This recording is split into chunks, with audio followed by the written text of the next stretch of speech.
ایک درویش کو دربار سے کیا لینا ہے، آپ سے آپ کی سرکار سے کیا لینا ہے، ایک درویش کو دربار سے کیا لینا ہے۔ عشق گر ہے تو جلائے میرے اندر کے چراغ، عشق گر ہے تو جلائے میرے اندر کے چراغ، ورنہ اس مفت کے آزار سے کیا لینا ہے۔ اے میرے صبر کے مالک، تیری حکمت تھی یہی، جس میں پیاس بھری پیاس میں شدت رکھی، اور میں تو بے مول بھی مل سکتا تھا آسانی سے، میں تو بے مول بھی مل سکتا تھا آسانی سے، لیکن افسوس کہ تو نے میری قیمت رکھی۔ اے میرے زود فراموش ذرا یاد رہے، میری چپ نے تیرے الزام کی عزت رکھی، اور پھر کوئی صعوبت بھی صعوبت نہ رہی، اور پھر کوئی صعوبت بھی صعوبت نہ رہی، دل کے جزدان میں الناس کی صورت رکھی۔ میں آغاز کرتا ہوں۔ بسم اللہ الرحمن الرحیم۔ علم نشرح لک صدرک ووضعنا عنک وزرک الذی انقض ظہرک ورفعنا لک ذکرک فإن مع العسر یسرا إن مع العسر یسرا فإذا فرغت فانصب وإلی ربک فارغب۔ خدا بزرگ و برتر کے پاک کلام سے ہم نے آغاز کیا کہ سارے آغاز اسی ذات بابرکت کو زیبا ہے، اور اب میں نعت رسول مقبول صلی اللہ علیہ وسلم کے لیے التماس گزار ہوں قاری محمد صفوت اللہ قادری صاحب سے کہ وہ تشریف لائیں اور جناب سلمان باسط کی نعت اپنی پرسود آواز میں یہاں سماعت کریں۔ جناب قاری محمد صفوت اللہ قادری صاحب۔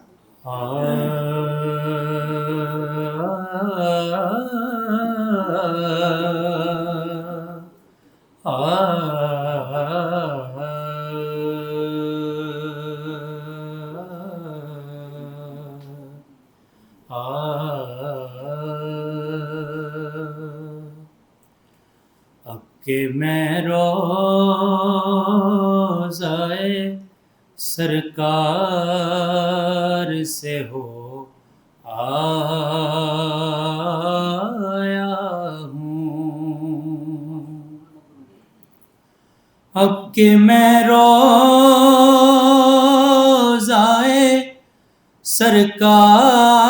سرکار سے ہو آیا ہوں، کتنا خوش بخت کے دربار سے ہو آیا ہوں، کتنا خوش بخت کے دربار سے ہو آیا ہوں۔ اتنا سبزہ ہے تراوت نہیں جاتی دل سے، اتنا سبزہ ہے تراوت نہیں جاتی دل سے، میں مدینے کے چمنزار سے ہو آیا ہوں، میں مدینے کے چمنزار سے ہو آیا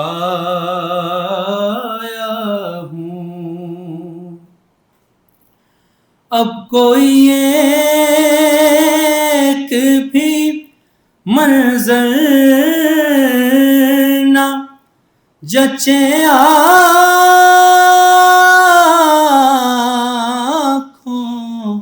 میں، اب کوئی ایک بھی منظر نہ جچے آنکھوں میں، آپ کے کوچہ بازار سے ہو آیا ہوں، آپ کے کوچہ بازار سے ہو آیا ہوں، ایک غنچہ بھی سرے شاخ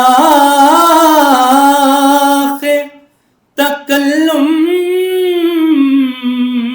نہ کھلے،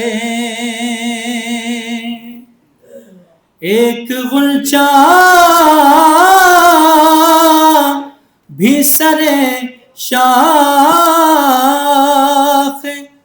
تکلم نہ کھلے، جانے کس عالم اسرار سے ہو آیا ہوں، جانے کس عالم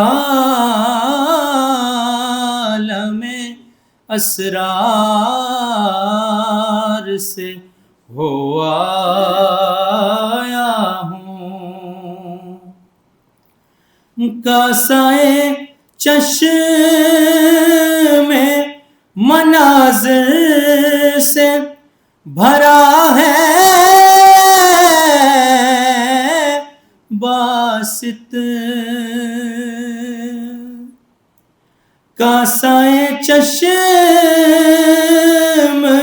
مناظر سے بھرا ہے باسط،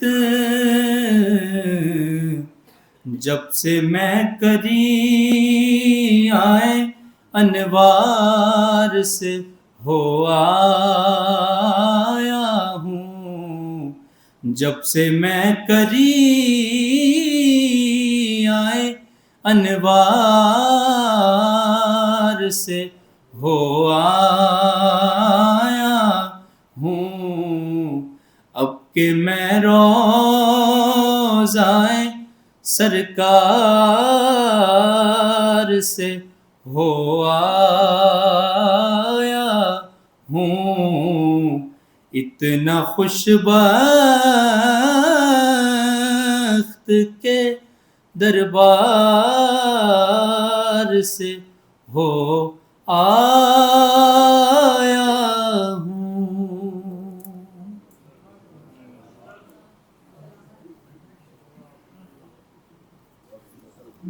سبحان اللہ سبحان اللہ۔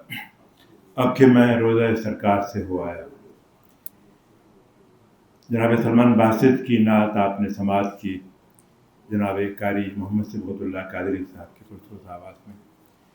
معزز مہمانان گرامی، خواتین و حضرات، میں زاویہ کی طرف سے اپنی جانب سے بہت خوبصورت شاعر، باکمال نثر نگار، انسان دوست شخصیت، ممتاز دانشور، یار دلدار جناب سلمان باسط کے تازہ شعری مجموعے ابریشم کی تقریب پذیرائی میں آپ سب کو بہت دل سے خوش آمدید کہتا ہوں۔